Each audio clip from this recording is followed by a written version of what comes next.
হ্যাঁ guys, welcome back to my channel. আশা করি সবাই খুব ভালো আছো এবং আমিও খুব ভালো আছি। আর অনেক দিন তোমাদের সঙ্গে বড় ব্লগ শেয়ার করা হয় না, সেই জন্য ভাবলাম যে আজকে একটা বড় ব্লগ শেয়ার করি। তো আজকে আমার মেয়ের 2 বছরের জন্মদিন, তো সেগুলোই আজকে তোমাদের সাথে শেয়ার করব। তো কেমন লাগবে সবাই অবশ্যই কিন্তু জানিও।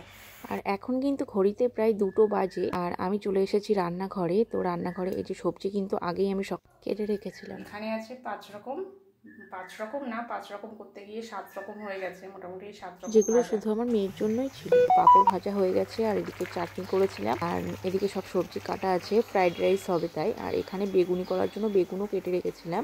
তো মাঝখানে একা হাতে সব কিছু রান্না করেছিলাম জন্য আর সময় পাইনি ভিডিও করার। তো এই দেখো আমার রান্না বান্না ফাইনালি কমপ্লিট, 8:30 বাজে।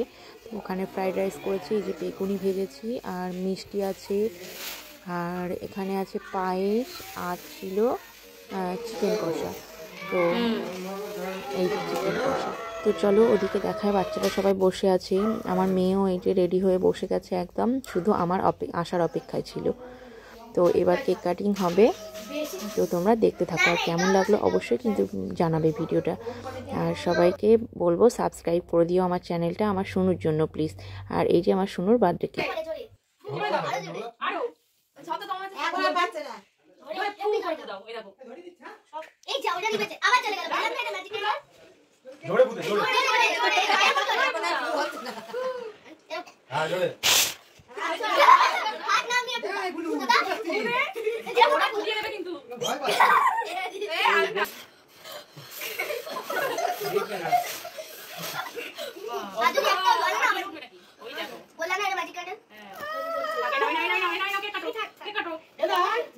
কি করছো?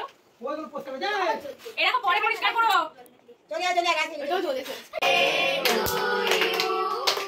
Happy birthday to you, happy birthday to you Samriddhi, happy birthday to you. সত্যি কথা বলতে আমার মেয়ের বার্থডেতে কিন্তু মানে বাচ্চারা যাদেরকে ইনভাইট করেছিলাম সবাই কিন্তু খুব আনন্দ করেছে। আর বাচ্চারা জানোই তো একটু কোনো কিছু হলেই খুবই আনন্দ করে, তো ওদেরকে পেয়ে কিন্তু আমার মেয়েও খুব আনন্দ করেছে। তো সে মা হিসেবে আমি সত্যিই খুব আনন্দিত যে আমার মেয়েটা এতটা আনন্দ উপভোগ করতে পেরেছে। আর এই যে এবার সবাইকে ও আস্তে আস্তে কেক খাওয়াচ্ছে, ওর ঠাম্মিকে, এটা ওর দাদু, আর ওর কাকাই আছে, আর তারপরে ওর বাবাকে।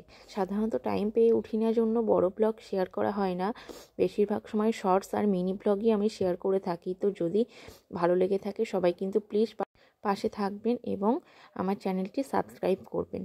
এবার একে একে গিফট দেওয়ার পালা শুরু হয়েছে, আর বাচ্চারাও সবাই দেখো কি সুন্দর ওদের গিফটগুলো নিয়ে এসে ওরা সাইডে রেখে দিয়েছিল। আর যখন এই যে ভিডিও করা হচ্ছে তখন ওরা মনে করলো যে না এবারই গিফটগুলো দেওয়া যাক। তো দেখো বাচ্চারা সবাই একে একে গিফটগুলো দেবে, আর আমার শুনু কিন্তু খুবই আনন্দ পেয়েছে। আর আমি কিন্তু ওদেরকে গিফট আনতে বলিনি, এবার যে ওরাও বাচ্চা, ওদেরও ভালো লেগেছে, এবার আমার মেয়েরও ভালো লেগেছে। তো ঠিক আছে, চলো, কোনো ব্যাপার না। মেয়ের জন্মদিনে কী কী উপহার পেলো সেটা তোমাদের কোনো মিনি ব্লগে আমি শেয়ার করে দেব, সবাই দেখো কিন্তু প্লিজ। আর আমার ওদিকে তো রান্নাবান্না সবই গোছানো কমপ্লিট, এবার শুধু খাওয়া দাওয়ার পালা।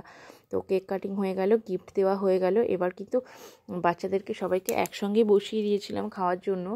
তো সেটা আর ভিডিও করা হয়নি, কেন জানোই ব্যস্ততার মধ্যে হয় না, সব কিছু সবসময় সম্ভব হয়ে ওঠে না। আর আমার কিন্তু ইচ্ছে আছে যে মেয়ের 5 বছরে খুব বড় করে জন্মদিনটা করব। তো এটাও 2 বছরের জন্মদিন হলো। তো আমার মেয়েকে সবাই আশীর্বাদ করবেন যেন ও মানুষের মতো মানুষ হতে পারে, জীবনে বড় হতে পারে। তো আর বাচ্চাদেরকে বসিয়ে দিয়েছিলাম, আর তার সঙ্গে ওকেও কিন্তু আমি আসন পেতে নিচে খাবার জন্য বসিয়ে দিয়েছিলাম। তো কেননা ও তো বড় হয়েছে, এখন একটা একটা করে একেবারে কিছুই ও হাতে নিয়ে নিজে নিজে খায় না, তো আমাকে সব কিছুই খাইয়ে দিতে হয়। তো বাচ্চাদেরকে পেয়েছি, সবসময় তো আর বাচ্চারা থাকে না, তো ওদেরকে পেয়েছি জন্যই আমি ভাবলাম যে না ওরা বসে খাচ্ছে যখন, তো ওকেও সেখানে বসাই, ও একা একা যা একটা দুটো মুখে দেয় দিক, অভ্যাসটা হোক। তো আমার মতো কাদের কাদের বাচ্চারা আছে যে যারা এখনও মানে 2 বছর হয়ে গেছে এখনও নিজে একটু কিচ্ছু মুখে দেয় না, মাকে সবসময় খাইয়ে দিতে হয়। তো দেখো এই যে আমার কিউট বেবি খেতে বসেছে, ওকে আমি বলেছি যা পাবে তুমি তাই খাও, পরে আমি তোমাকে খাইয়ে দেবো। তো সেই জন্যই বসে গেছে। খাও, ভালো হয়েছে। ওদের ঝাল লাগছে তো বাবা, তোর ঝাল লাগছে না?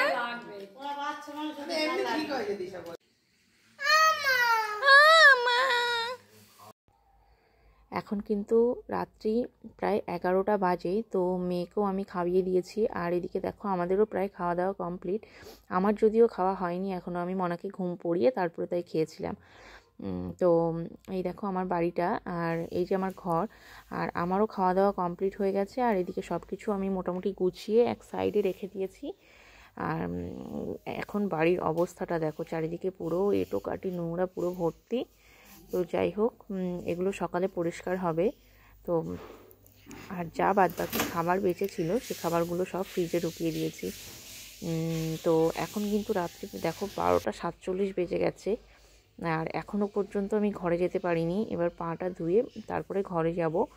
তো চলো, তোমাদের সঙ্গে এটা শেয়ার করতে পেরে আমার খুব ভালো লাগলো অন্তত।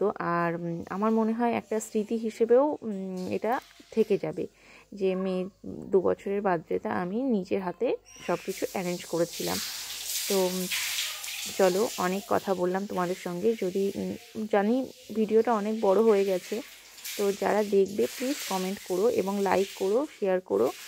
আর ভিডিওটি ভালো লাগলে অবশ্যই সাবস্ক্রাইব করে দিও। তো গুড নাইট সকলকে।